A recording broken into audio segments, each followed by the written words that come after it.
I was in the jungles of Kote. One guy claimed he's got a Nagamani, jewel that comes out of a cobra. Everybody looks at him with great reverence. He said he will display his Nagamani. He placed it on a leaf and held a white cloth. I couldn't believe it. Even now, it is recognized that many sea snakes or certain sea snakes, even today, possess what is called as a pineal foramen. That is, it has a hole in its forehead and there are light sensors. So it's called the pineal eye.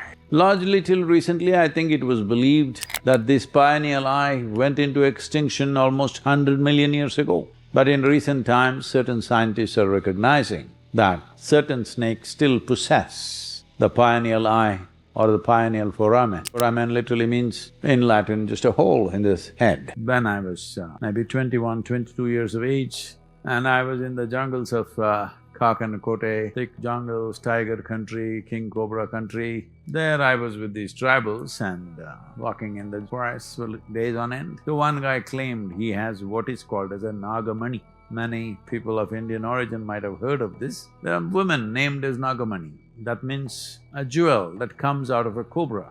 It's like a precious stone. How would a snake produce a precious stone? When a cobra ages, particularly the brown cobra of the southern Indian origin, particularly there, because this is where I've noticed, for it to hunt, it becomes more and more difficult because it's not as agile as it was in its youthfulness. Then it starts storing up venom, which is one of the most complex proteins. So it will start storing this up and crystallizes this and stores it up in its forehead. In starlight, it will glow and create light, bluish-green light. Because of this, insects and small animals will come towards it. That means dinner is coming. Normally a snake eats once in 12 to 14 days, but as it ages, it starts increasing this to 16 to 24 days. Much later, up to 32 days, it won't eat. So it just sits in one place and glows in the night, and insects, large insects and smaller animals like mice and other things move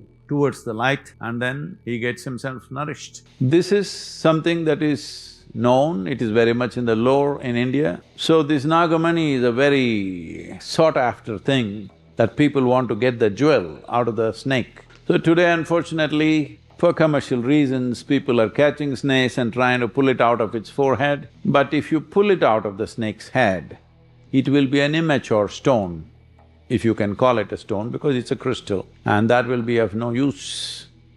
And above all, it's snake's property, it's not yours. But over a period of time, the snake will shed this. So if you go and search in spaces where snakes have nested, you may find one. So when I was with these tribals, one guy was being looked up to like anything. He was a young man, maybe around just over 30 years of age, and that guy, everybody looks at him with great reverence. I said, what is this guy so special about? They said, he's got a Nagamani. I've heard this plenty of times. At that time, I'm a super skeptic. Unless I see it, I won't believe it. I said, rubbish, show it to me. So he showed me in the day. It looked like a small pebble, almost opaque, black in color, bluish-black in color. I said, what about it? He said, no, you come in the night, I'll show you. We were actually camping in the jungle because it was… it's elephant country and also buffalo, of course tiger. So we had fires like this going, and he said he will display his Nagamani, but he didn't want firelight. So we moved away into the darker part of the jungle. There was hardly any starlight, very little. So he placed it on a leaf and held a white cloth, a thin white cloth. I couldn't believe it. It was glowing like, just about the same as the center of the peacock's feather, that greenish blue color, bright and clear. If you remove the cloth and look at it, it's just a black pebble. If you place the cloth over it, it's greenish blue thing. He said he scavenged some snake's nest and he found it, and he doesn't want to give it to anybody because it's going to make him the king of India. Because that's always been the belief, if you get Nagamani, you will become the king, you will become prosperous, you will become powerful, you will become everything. I do not know what has happened to him. since then, but one thing is, people say if you keep it on your body, a snake will never bite you. That could be possible because I've seen people demonstrating this. Another thing is, because it has, the ancient manifestation which was light-sensitive foramen or pineal eye, it is not that developed now, but still there are photosensitive cells within. But when it creates the crystal, the crystal refracts and it's able to see things which are not physical in nature. This is why they see the energy of a human being, and when they see the energy is very overflowingly effulgent or exuberant, they move in that direction naturally because they are seeing something more than the physical. And within the human body, there is something called as a reptilian brain.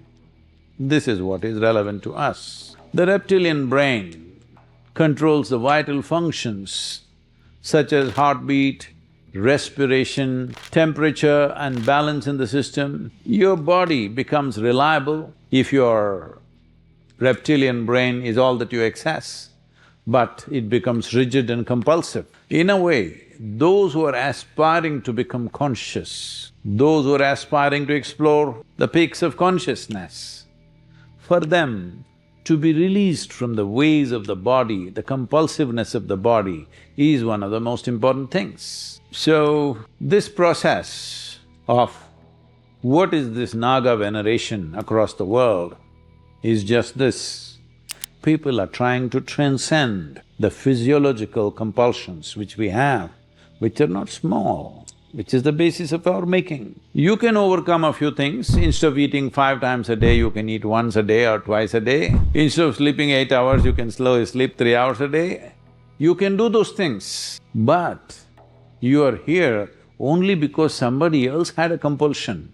You call them your parents. Only because they had their compulsions, you and me are here. So these compulsions are managed by the reptilian brain. Suppose reptilian brain got little, dispassionate, suddenly it'll go away. So, yoga has 2 different ways to approach life. One is to subdue the reptilian brain, another is to transcend the reptilian brain. If you subdue, life works one way. If you transcend, life works in a different way. But if you are rooted in the reptilian brain, you will be just a body. You think you have a brain, but it's okay. That is the reptilian brain. So if you transcend, then this pineal foramen begins to function even with you. I'm meaning to say, if you don't use your venom on a daily basis, it'll all gather and crystallize and you will glow. But I think you're spilling it out on a daily basis. So calling forth the snake is not to become like a reptile, to become like a venomous creature, but to make sure all the functions in our body of heartbeat, of respiration, of sensations, balance, all these things are related to the reptilian brain. We want all these things to happen effortlessly so that our life can be focused on something more profound or of a higher nature. Otherwise, body will keep you grounded to limited things. So, the idea is to use this nature of the serpent to not only allow us to transcend our physical body, but also to transport us to places and perceptions that are beyond us right now. With a pineal eye,